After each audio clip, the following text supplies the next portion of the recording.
અમદાવાદમાં પોલીસ અને એએમસી ઘોર નિંદ્રામાં હોય તેવા દ્રશ્યો સામે આવ્યા છે। સુભાષ બ્રિજ પર બેદરકારીના દ્રશ્યો જોવા મળ્યા છે। પ્રતિબંધિત બ્રિજ પર લોકોની અવરજવર યથાવત જોવા મળી છે। સુભાષ બ્રિજ પર સુરક્ષાનો અભાવ જોવા મળ્યો છે। નોંધનીય છે કે બ્રિજ સ્ટ્રક્ચરલ ડેમેજના કારણે બંધ કરવામાં આવ્યો છે। હવે જો કોઈ મોટી દુર્ઘટના સર્જાય તો જવાબદારી કોણ લેશે તે એક મોટો અને મહત્વનો પ્રશ્ન।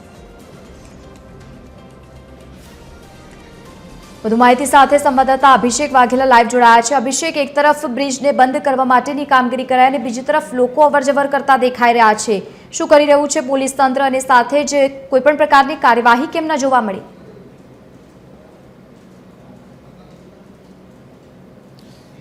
બિલકુલ લવલીન, વાત કરીએ તો ઐતિહાસિક સુભાષ બ્રિજ કે જે શહેરના મધ્યમાંથી પસાર થાય છે અને તેમાં કેટલીક ડેમેજ એટલે કે તિરાડો પડી જવી, રોડ બેસી જવા જેવા બનાવો જે છે તે બન્યા હતા। ત્યારબાદ તાત્કાલિક ધોરણે આ બ્રિજને બંધ કરવાની ફરજ પડી હતી। લોકોને આ સેફટી માટે, સલામતી માટે થઈને આ પ્રકારનું પગલું જે છે તે તંત્ર દ્વારા ભરવામાં આવ્યું હતું, પરંતુ હવે તંત્ર ક્યાંક ઘોર નિંદ્રામાં હોય તે પ્રકારનું જોવા મળ્યું છે। સાથે સાથે પોલીસ પ્રશાસન કે જેની જવાબદારીમાં આવે છે આ રોડ બંધ કર્યો છે, ત્યારે કોઈ પણ પ્રકારના લોકો જે છે કોઈ પણ અહીંથી જાય નહીં તે માટેનું આખું સ્ટ્રક્ચર ઊભું કરવામાં આવ્યું છે। હું દ્રશ્ય બતાવવા માગીશ કે જોઈ શકાય છે કે આ સુભાષ બ્રિજ ઉપર જતાના દ્રશ્ય છે કે જ્યાં બેરિકેડ જે છે તે મૂકવામાં આવ્યું છે। એક નહીં પરંતુ આ પહેલી લેયર છે અને ત્યારબાદ હું બીજી લેયર પણ બતાવવાનો પ્રયાસ કરીશ આપણે કે જોઈ શકાય છે કે ત્યાં પણ એક બીજી લેયર જે છે તે પણ બતાવવામાં આવ્યું છે। અને સુભાષ બ્રિજ ઉપર કોઈ પણ લોકો અવર જવર ન કરે તે પ્રકારની આખું તે માટે આ પ્રકારની જે બેરિકેડ જે છે તે રાખવામાં આવતી હોય છે। પરંતુ આજે કહી શકાય કે એક વિડીયો વાયરલ થયો છે કે જેમાં જોઈ શકાય છે સ્પષ્ટપણે કે રાહદારીઓ જે છે તે આ બ્રિજ ઉપરથી પસાર થતા હોય તે પ્રકારના દ્રશ્યો જોવા મળી રહ્યા છે। સાથે સાથે પોલીસ પ્રશાસન જે છે તે ઘોર નિદ્રામાં, સાથે સાથે જે અહીં કહી શકાય કે આજે બ્રિજની જે કામગીરી માટે જે અધિકારીઓ જોડાયા છે તે પણ ક્યાંક નિંદ્રામાં હોય તે પ્રકારનું જોવા મળી રહ્યું છે, કેમ કે ઘોર બેદરકારી જોવા મળી રહી છે।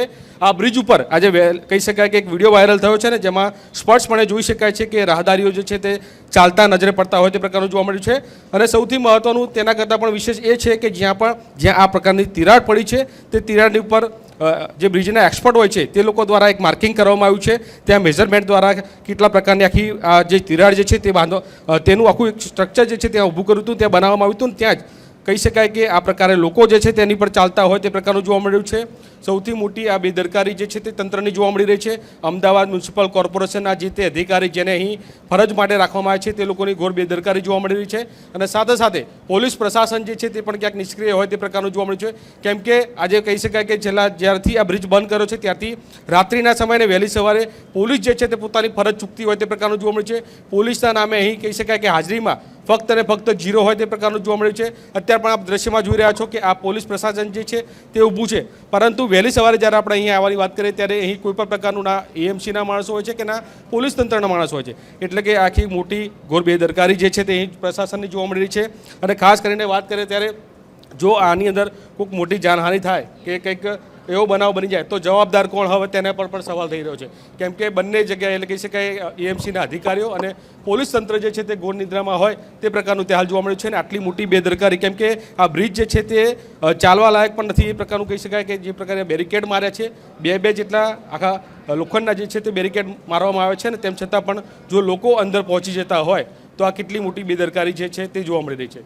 એટલે કે સૌથી મહત્વપૂર્ણ કહી શકાય કે જે પ્રકારે અત્યારે આપ જોયું કે આખો એક વિડીયો જે છે તે વાયરલ થયો છે, તેમાં એક પરિવારના લોકો જે છે તે વહેલી સવારે અહીં ટહેલવા કે ચાલવા નીકળ્યા હોય તે પ્રકારનું જોવા મળ્યું છે। સાથે સાથે કેટલાક લોકો જે છે તે ફોટોગ્રાફી કરતા હોય તેવા પણ લોકોનું મુખે સાંભળવા મળ્યું છે કે લોકો અહીં વહેલી સવારે પણ ફોટોગ્રાફી કરતા હોય તે પ્રકારનું જોવા મળ્યું છે। એટલે કે સૌથી મોટી બેદરકારી જે છે તે અમદાવાદ બ્રિજ પર જોવા મળી છે। ઐતિહાસિક બ્રિજ છે, આ બ્રિજને બંધ કરવાની ફરજ પડી છે, કેમ કે જે પ્રકારે તિરાડો જોવા મળી રહી છે અને રોડ આખો બેસી ગયો છે, ત્યારે કહી શકાય કે આ પ્રકારે લોકોનું અવરજવરથી કોઈ મોટી દુર્ઘટના ઘટે, જાનહાનિના સમાચાર આવે તો હવે જવાબદાર કોણ તે હવે જોવાનું રહેશે। બિલકુલ અભિષેક, આભાર સમગ્ર માહિતી સાથે જોડાવા બદલ। આ ઘટના બનતાની સાથે જ અનેક તર્ક વિતર્ક પણ શરૂ થઈ ગયા છે। એક તરફ લોકોને પણ અત્યારે સમજવાની જરૂર છે કે જે દરમિયાન બ્રિજને બંધ કરવામાં આવ્યું છે તો ત્યાં અવરજવર ન કરવી જોઈએ, અને બીજી તરફ ઘોર બેદરકારી એ પ્રશાસનની પણ, એએમસીના અધિકારીઓની પણ અને પોલીસ જવાનોની પણ કે જે લોકોને નથી રોકતા અને લોકો આવી રીતે અવરજવર કરતા હોય છે।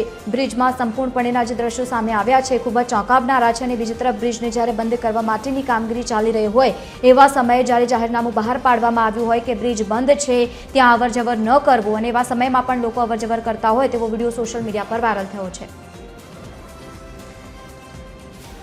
તો તો આપણી સાથે કોંગ્રેસના પ્રવક્તા મનીષ દોશી પણ જોડાઈ ગયા છે. સ્વાગત છે આપનું TV13 ગુજરાતીમાં. મનીષભાઈ, આ દ્રશ્યો જે સામે આવ્યા છે, એક તરફ લોકો પણ નથી સમજતા અને બીજી તરફ પ્રશાસન પણ એ પ્રકારે કામગીરી ન કરતું હોય તેવું સ્પષ્ટપણે દેખાઈ રહ્યું છે. જે રીતે સુભાષ બ્રિજની આપણી સામેની ઘટના સામે આવી છે, આપણે તંત્રને ખાલી દોષ કરવા કરતા હું પ્રમાણિકપણે માનું છું કે જે કોઈ જગ્યાએ વ્યક્તિઓએ પણ અહીંયાથી પસાર થતા રાહદારીઓએ પણ ધ્યાન રાખવાની જરૂર છે, કારણ કે આ ગંભીર છે. આપણે કોઈ દુર્ઘટના બને ને પછી પાછળથી આપણે વિલાપ કરીએ એનો કોઈ અર્થ નહીં. પ્રશાસને મોટામાં મોટી બોલી અસંવેદનશીલતા દાખવી છે. કાગળ ઉપર રિપોર્ટ કર્યા હતા બ્રિજ તપાસતા, હાઈકોર્ટે ફટકા લગાવેલી, તપાસના નામે નાટક કર્યું, જે સરકાર કરતી હોય છે વારંવાર, તંત્ર કરતું હોય એમને પણ લખી દીધું કે બધા બ્રિજ સલામત છે. હવે આ જે પરપોટો ફૂટ્યો છે ત્યારે આપણે ખુદે સ્વયં પણ એ ધ્યાન રાખવાની જરૂર છે કે આપણા જીવનું અગત્યતા સમજવી પડે. કોઈ દુર્ઘટના બને, બાળકો, મહિલાઓ સહિત આપણે જોયું છે કે મોરબી બ્રિજ દુર્ઘટનાની અંદર જે રીતનું સમારકામ જે કક્ષાએ થવું જોઈએ નહોતું થયું, તેના કારણે નિર્દોષ 150 થી વધુ લોકો જે દિવાળીના પાવન પર્વની અંદર આનંદ કિલોલ કરવા ગયા હતા એની બદલે એ મોતને ભેટી ગયા. એ આ દુઃખદ ઘટના આપણી સામે છે. આપણે ભૂતકાળની અંદરની અનેક દુર્ઘટના જેમ કે તક્ષશિલા કાંડ, આપણે ગેરકાયદેસર બાંધકામ ને એમાં બાળકો હોમાઈ ગયા, હરણી બોટ કાંડ આપણે જોયું છે, લાઈફ જેકેટ નહોતા અને જે કોન્ટ્રાક્ટર હતો એને પોતે પૈસા કમાવાની લાઈનમાં જે થયું અને એમાં નિર્દોષ બાળકો શિક્ષક હોમાઈ ગયા. TRP ગેમ ઝોન જોયું છે આપણે. ત્યારે દુર્ઘટનામાં પ્રશાસનની સાથે સાથે પ્રશાસન સુધરવાનું નથી, ભ્રષ્ટાચારમાં ગળાડૂબ છે, પ્રશાસનને સબ સલામતના દાવા કરવા છે, પણ સ્વયં નાગરિકે જાગવું પડશે, કારણ કે ગુજરાતનું પ્રશાસન તંત્ર કુંભકર્ણની નિંદ્રામાં છે, ભ્રષ્ટાચારમાં ગળાડૂબ છે અને એના કારણે અનેક દુર્ઘટનાઓ આકાર પામી છે. ત્યારે સ્વયં જીવ બચાવવા માટે આપણે જે જગ્યાએ બ્રિજની આવી પરિસ્થિતિ છે થોડું ભલે દૂરથી ચાલવું પડે, પણ આપણે એના ઉપરથી આપણે રાહદારી તરીકે પસાર ન થવું જોઈએ. દુર્ઘટના બને પછી વિલાપ કરીએ એના કરતાં પહેલેથી જ આપણે સલામતીની સ્વયં ધ્યાન રાખીએ તો મને એમ લાગે છે કે આપણે દુર્ઘટનાને અટકાવી શકશું. બિલકુલ મનીષભાઈ, સાથે જોડાયા આપ તે બદલ આપનો ખૂબ ખૂબ આભાર. તો આજે દ્રશ્યો સામે આવે છે અને ખૂબ જ ચોંકાવનારા પણ છે, કારણ કે એક તરફ જ્યારે પ્રશાસન ત્યાં નજરઅંદાજ કરે વસ્તુઓને અને બીજી તરફ સામાન્ય જનતા પણ જ્યારે પ્રતિબંધિત એરિયા હોય અને તે પ્રમાણે પણ ત્યાં પહોંચતા હોય છે ત્યારે અનેક સવાલો ઊભા થતા હોય છે.